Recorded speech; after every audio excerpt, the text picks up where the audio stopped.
السلام عليكم، معاكم هالة حجازي من قناة حلو حادق. احنا النهاردة عملنا احلى سندوتشات برجر في البيت. ما شاء الله السندوتشات كانت جميلة جدا جدا، والبرجر كان حلو قوي، وكمان لحم صافي ومعمول نضيف في البيت، والبيت كله ما شاء الله كل من الاكلة ديت. يعني النص كيلو ده كفى البيت كله. احنا معانا، يلا بينا نبتدي ونقول بسم الله.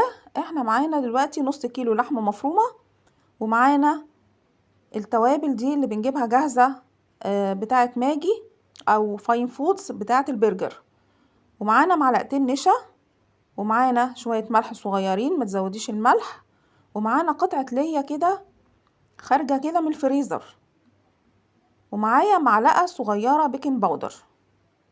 يلا بينا نبتدي ونقول بسم الله. هنحط كيس التوابل على اللحمة، وهنحط كمان معلقة صغيرة بيكنج باودر. طبعا الكيس ده فيه كل التوابل وفيه كمان ملح، عشان كده احنا لما بنيجي نحط الملح بنحطه يعني معلقة صغنططة، ما تزوديش في الملح عشان الكيس بتاع التوابل فيه ملح. خلاص. ومعايا معلقة صغيرة من البيكنج باودر، هو الكيس كان فيه معلقة صغيرة، وشوية ملح، وهنا عندي معلقتين نشا، بيديله قوام جميل جدا يا جماعة، بيخليه كده زي بتاع بره بالظبط. ده طبعا احلى من اللي انت بتجيبيه من بره. اللي انت بتجيبيه من بره كله فول صويا، وكله الله اعلم بقى دي لحمه ولا مش لحمه، ولا الله اعلم بيها يعني. لكن دي مضمونه، معموله في البيت ومضمونه. هاخد بقى قطعه اللية كده، انا هاخد تقريبا 50 جرام او اقل كمان من 50 جرام ليا، بيديله طعم حلو قوي. طبعا انا هبشرها لاني انا جايباها من الفريزر يعني جامده. هعجن بقى كل ده مع بعضه لغايه اما يسمغ، تحس كده ان انسجة اللحمة تماسكت مع بعضها ومندمجة قوي، وتحس ان هي مسمغة كده. اعجنيه بقى كويس جدا.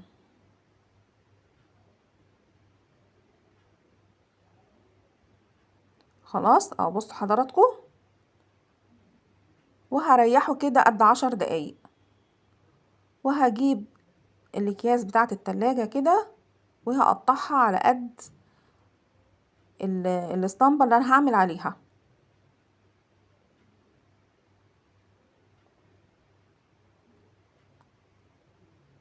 انا عندي الاسطمبة دي بتاعة البرجر، بس ممكن تعمليها بأي حاجة تانية. ممكن تعمليها بغطا برطمان، وممكن تعمليها من غير لا غطا برطمان ولا الأداة دي كمان. وهوريك ازاي تعمليه دلوقتي. البرجر ده يا جماعة والله طعمه يجنن، لأن اللحمة انتي ضمناها لحمة مش أي حاجة من بره. في نفس الوقت انتي مش ضايفة لها حاجات كتير علشان يبقى طعم اللحم كده باين فيها، وهو ده المطلوب. لكن اللي بنجيبه من بره وخصوصا بتاع الشركات ده بصراحة يعني ملوش طعم اصلا اللحمة.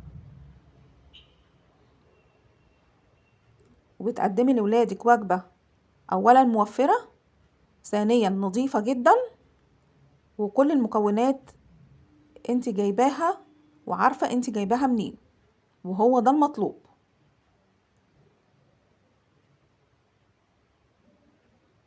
هاخد بقى قطعة كده من اللحم، وهحطها في الاسطمبة دي كده بعد ما احط الكيس البلاستيك في الاول علشان ما يلزقش. هحط عليه كمان كيس بلاستيك كده، وهضغطه زي ما حضراتكم شايفين كده بالظبط اهي. بقت شكلها في منتهى الروعة وفي ثواني معدودة. ده لو عندك الاسطمبة دي او الاداة دي بتاعة البرجر. هنعمل كمان واحدة مع بعض.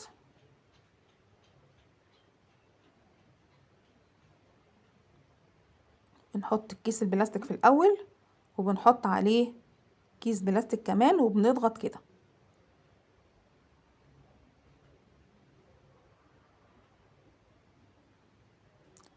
احسن حاجة انك تعملي البرجر بالذات في البيت، احسن حاجة، لانك اللي بره ما انتش ضامناه ومش ضامنة هم حاطين فيه ايه.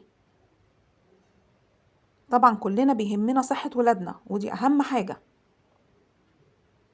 البرجر اللي بيعملوه بره يعني ربنا يعافينا ويعفو عنا. وبعدين انت لما بتجيبي نص كيلو لحمة مفرومة والبيت كله بياكل سندوتشات منها، دي حاجة طبعا تبقى موفرة جدا. انت بتجيبيه من بره غالي قوي، ومعرفش بصراحة غالي ليه، هم اصلا مش بيحطوا فيه لحمة.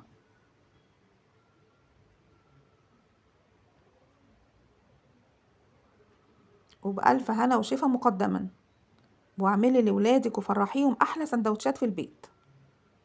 يعني بمعنى اصح هاتلهم المطعم في البيت. بعيدا بقى عن الآلة ديت او الاسطمبة دي بتاعت البرجر، او انا جبت قطعة لحمة وحطيتها كده بين البلاستيك وبعضه، وهضغطها بايدي او بطرف السكينة بحيث ان انت تسويها وتعمليها دايرة. بس خلاص في منتهى السهولة. سويها بقى كده عشان تاخد نفس الشكل. اهي خلاص كده بقت برجر اهي من غير اي حاجة. هجيب بقى طاسة على النار، ممكن طاسة، ممكن الجريلا ديت، اي حاجة موجودة عندك، ما تخليش حاجة توقفك. هندهنها دهنة بسيطة جدا من الزيت، عشان انا عندي البرجر دون محطوط له قطعة ليا فهو فيه دهن كفاية. وطبعا انا حطيته في الفريزر كده قد 10 دقايق. واول ما الجريلا دي تسخن هروح نازلة كده بالبرجر بتاعي.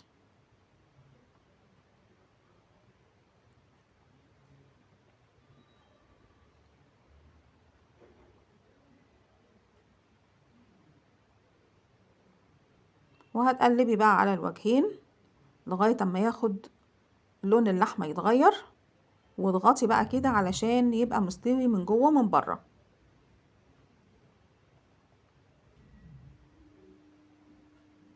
وما تخليش النار عالية علشان اولا ما يحرقلكيش البرجر من بره ويبقى من جوه لسه ني. خلي النار كده وسط. وهتكوني بقى طبعا مقطعة طماطم وبصل طرنشات رفيعة عشان تعملي السندوتشات. ومش ضروري يكون عندك جبنة من اللي هي بتاعة البرجر عشان دي غالية قوي. انت ممكن تستخدمي جبنة نستو عادي جدا، وممكن من غير جبنة خالص، مفيش اي مشكلة. اللي عندك متوفر اعملي بيه.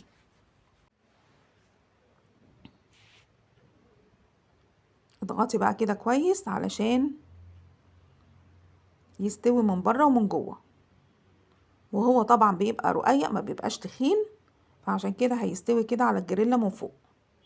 مفيش اي مشكلة. ممكن كمان تعمليه في الفرن، ممكن كمان ترصيه كده في صينية وتحطيه في الفرن، واول ما ياخد لون من تحت تقلبيه الناحية التانية وكده يبقى خلص. هاخد بقى الكايزر بتاعي كده واحطه مكان البرجر، بيشرب من الدهن اللي نزل من البرجر ده، وبيقرمش وبيديله طعم حلو قوي.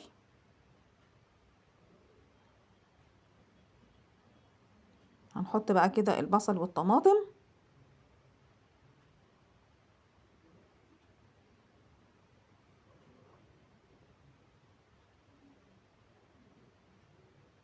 اهو اخد لون من تحت، وهحط عليه الطبقة التانية وخلاص هشيله كده.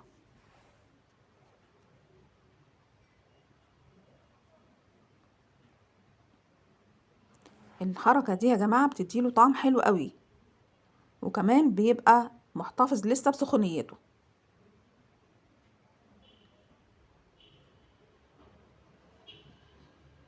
ما شاء الله جبت لهم المطعم في البيت واكلوا احلى برجر في الدنيا. لحمة لحمة مش اي حاجة يعني. بألف هنا. ما تنسيش لايك وشير واشتراك في القناة.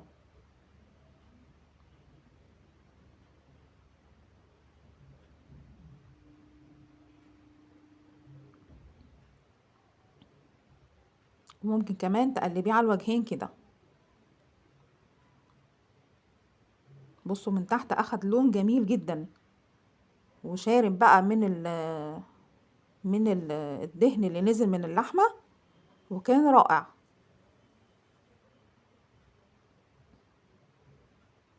وعملت لولادك احلى سندوتشات في الدنيا، حاجة كده نظيفة ومضمونة، والولاد بتفرح قوي قوي بالسندوتشات ديت في البيت. وادي النتيجة النهائية. بصوا كم السندوتشات ده، انا كمان مش مورياك الكم كله ده، انا بس اللي انا عملته. وبألف هنا. سلام عليكم.